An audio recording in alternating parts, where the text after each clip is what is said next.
Well, a habit is a redundant set of automatic, unconscious thoughts, behaviors, and emotions that's acquired through repetition. A habit is when you've done something so many times that your body now knows how to do it better than your mind.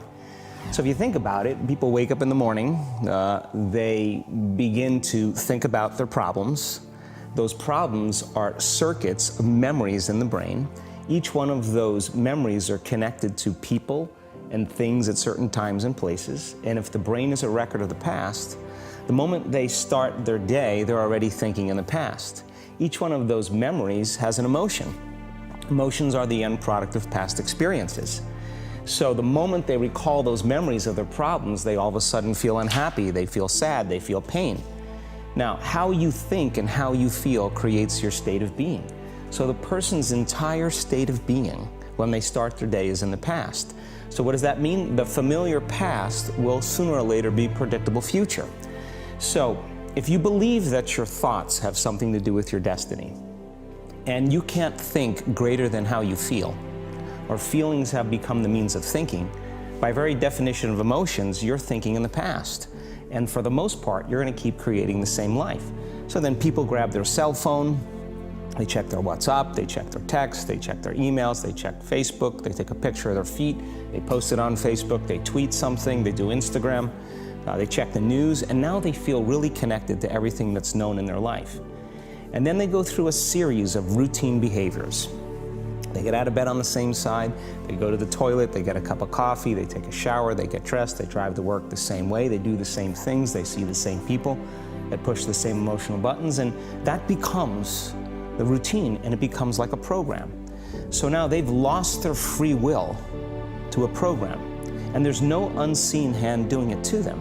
So when it comes time to change, the redundancy of that cycle becomes a subconscious program. So now 95% of who we are by the time we're 35 years old is a memorized set of behaviors, emotional reactions, unconscious habits, hardwired attitudes, beliefs, and perceptions that function like a computer program. So then a person can say with their 5% of their conscious mind, I want to be healthy, I want to be happy, I want to be free. But the body's on a whole different program. So then how do you begin to make those changes? Well, you have to get beyond the analytical mind, because what separates the conscious mind from the subconscious mind is the analytical mind. And that's where meditation comes in, because you can teach people through practice how to change their brainwaves, slow them down. And when they do that properly, they do enter the operating system where they can begin to make some really important changes. So most people then wait for crisis or trauma or disease or diagnosis. They wait for loss, some tragedy to make up their mind to change. And my message is, why wait? And you can learn and change in a state of pain and suffering, or you can learn and change in a state of joy and inspiration. And I think right now, the cool thing is that people are waking up. That's really interesting, and where I found the deepest hooks into how powerful this can be for somebody is when you talk about trauma, and you've talked about how people experience a traumatic event, but they then basically rehearse it, and how that then has this knock-on effect. So what is that? Why do people find it so hard to get past trauma? The stronger the emotional reaction you have to some experience in your life, the higher the emotional quotient, the more you pay attention to the cause. And the moment the brain puts all of its attention on the cause, it takes a snapshot, and that's called a memory. So long-term memories are created from very highly emotional experiences. So what happens then is that people think neurologically within the circuitry of that experience, and they feel chemically within the boundaries of those emotions. And so when you have an emotional reaction to someone or something, most people think that they can't control their emotional reaction. Well, it turns out if you allow that emotional reaction, it's called a refractory period, to last for hours or days, that's called a mood. I say to someone, hey, well, what's up? You say, I'm in a mood. Well, why are you in a mood? Well, I had this thing happen to me 5 days ago, and I'm having one long emotional reaction. If you keep that same emotional reaction going on for weeks or months, that's called temperament. Why is he so bitter? I don't know, let's ask him. Why is he so bitter? Why are you bitter? Well, I had this thing happen to me 9 months ago. And if you keep that same emotional reaction going on for years on end, that's called a personality trait. And so learning how to shorten your refractory period of emotional reactions is really where the work starts. So then people, when they have an event, what they do is they keep recalling the event because the emotions of stress hormones, the survival emotions, are saying pay attention to what happened because you want to be prepared if it happens again.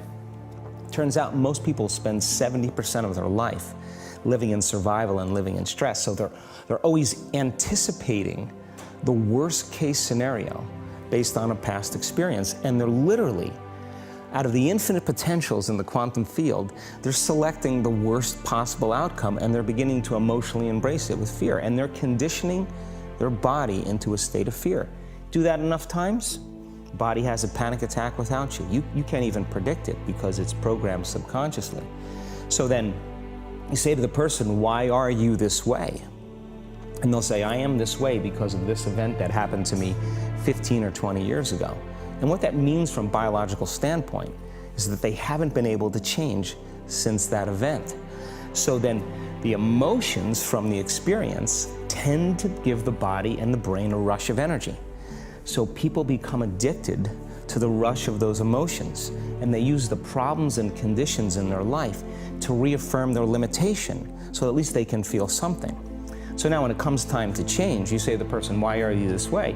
Well, every time they recall the event, they're producing the same chemistry in their brain and body as if the event is occurring, firing and wiring the same circuits and sending the same emotional signature to the body. Well, what's the relevance behind that? Well, your body is the unconscious mind. It doesn't know the difference between the experience that's creating the emotion and the emotion that you're creating by thought alone. So the body's believing it's living in the same past experience 24 hours a day, 7 days a week, 365 days a year. And so then when those emotions influence certain thoughts, and they do, and then those thoughts create the same emotions, and those same emotions influence the same thoughts, now the entire person's state of being is in the past. So then the hardest part about change is not making the same choices you did the day before, period. And the moment you decide to make a different choice, get ready because it's going to feel uncomfortable. The bigger thing is that we keep firing and wiring those circuits, they become more hardwired. So you have a thought and then the program runs. But it's the emotion that follows the thought. If you have a fearful thought, you're going to feel anxiety. The moment you feel anxiety, your brain's checking in with your body and saying, yeah, you're pretty anxious. So then you start thinking more corresponding thoughts equal to how you feel. Well, the redundancy of that cycle conditions the body to become the mind. So now, when it comes time to change, a person steps into that river of change and they make a different choice, and all of a sudden, they don't feel the same way. So the body says, well, you've been doing this for 35 years. You're going to just stop suffering and stop feeling guilty and stop feeling shameful, and you're not going to complain or blame or make excuses or feel sorry for yourself. Well, the body's in the unknown. So the body says, I want to return back to familiar territory. So the body starts influencing the mind, and it says, start tomorrow. You're too much like your mother. You'll never change. This isn't going to work for you. This doesn't feel right. And so if you respond to that thought as if it's true, that same thought will lead to the same choice, which will lead to the same behavior, which will create the same experience, which will produce the same emotion. I want to talk about that notion of, give me a little more detail on what you mean by the body becomes the mind or the unconscious mind. What do you mean by that exactly? Well, those are two different things. Your body is your unconscious mind. In a sense, if you're sitting down and you start thinking about some future worst case scenario that you're conjuring up in your mind, and you begin to feel the emotion of that event, your body doesn't know the difference between the event that's taking place in your world, outer world, and what you're creating by emotion or thought alone. So most people then, they're constantly reaffirming their emotional states. So when it comes time to give up that emotion, they can say, I really want to do it. But really the body is stronger than the mind because it's been conditioned that way. So the servant now has become the master. And the person all of a sudden, once they step into that unknown, they'd rather feel guilt and suffering because at least they can predict it. Being in the unknown is a scary place for most people because the unknown is uncertain. And when people say to me, well, I can't predict my future, I'm in the unknown, and I always say the best way to predict your future is to create it. Not from the known, but from the unknown. What thoughts do you want to fire and wire in your brain? What behaviors do you want to demonstrate in one day? The act of rehearsing them mentally, closing your eyes, and rehearsing the action. The rehearsing the reaction of what you want, or the action? The action of what you want. By closing your eyes and mentally rehearsing some action. If you're truly present, the brain does not know the difference between what you're imaging and what you're experiencing in 3D world. So then you begin to install the neurological hardware in your brain to look like the event has already occurred. Now, your brain is no longer a record of the past. Now it's a map to the future. And if you keep doing it, priming it that way, the hardware becomes a software program. And who knows, you just may start acting like a happy person. And then I think the hardest part is to teach our body emotionally what the future will feel like ahead of the actual experience. So what does that mean? You can't wait for your success to feel empowered. You can't wait for your wealth to feel abundant. You can't wait for your new relationship to feel love, or your healing to feel whole. I mean, that's the old model of reality of cause and effect, waiting for something outside of us to change how we feel inside of us. And when we feel better inside of us, we pay attention to whoever or whatever caused it. But what that means then is that from the Newtonian world is that most people spend their whole life living in lack, waiting for something to change out there. What do you mean the Newtonian world? The Newtonian world is all about the predictable. It's all about predicting a future. But the quantum model of reality is about causing an effect. The moment you start feeling abundant and worthy, you are generating wealth. The moment you're empowered and feel it, you're beginning to step towards your success. The moment you start feeling whole, your healing begins. And when you love yourself and you love all of life, you'll create an equal. And now you're causing an effect.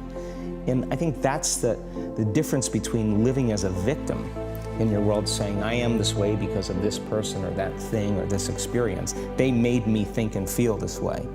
When you switch that around, you become a creator of your world, and you start saying, my thinking and my feeling is changing an outcome in my life. And now, that's a whole different game, and we start believing more that we're creators of reality. So how do we go from, okay, I have this negative emotion, it's controlling my life, it's got me in this cycle of, I think about this emotion, which triggers a chemical reaction, which trains my body to feel that way, which makes it easier, more likely I will do it again, and so now I'm in this vicious cycle. And it's unconscious. Right, and you said, does your thinking create your environment, or does your environment create your thinking, which I thought was really, really interesting. So how do we then go from that, like mechanistically, to begin this visualization process of something that's empowering? It's me in a different state, it's my future self. Is it meditation? Is it, what does that look like? If you're not being defined by a vision of the future, then you're left with the old memories of the past, and you will be predictable in your life. And if you wake up in the morning and you're not being defined by a vision in the future, as you see the same people and you go to the same places and you do the exact same thing at the exact same time, it's no longer that your personality is creating your personal reality. Now your personal reality is affecting or creating your personality. Your environment is really controlling how you think and feel unconsciously, because every person, everything, every place, every experience has a neurological network in your brain. Every experience that you have with every person produces an emotion. So some people will use their boss to reaffirm their addiction to judgment. They'll use their enemy to reaffirm their addiction to hatred. They'll use their friends to reaffirm their addiction to suffering. So now they need the outer world to feel something. So to change then is to be greater than your environment, to be greater than the conditions in your world. And the environment is that seductive. So then why is meditation the tool? Well, let's sit down, let's close our eyes.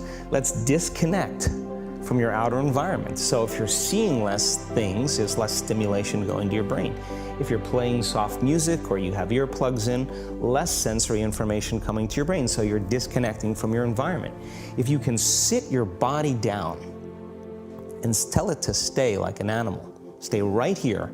I'm gonna feed you when we're done. You can get up and check your emails, you can do all your texts, but right now, you're gonna sit there and obey me. So then, When you do that properly, and you're not eating anything or smelling anything or tasting anything, you're not up experiencing and feeling anything, you would have to agree with me that you're being defined by a thought, right?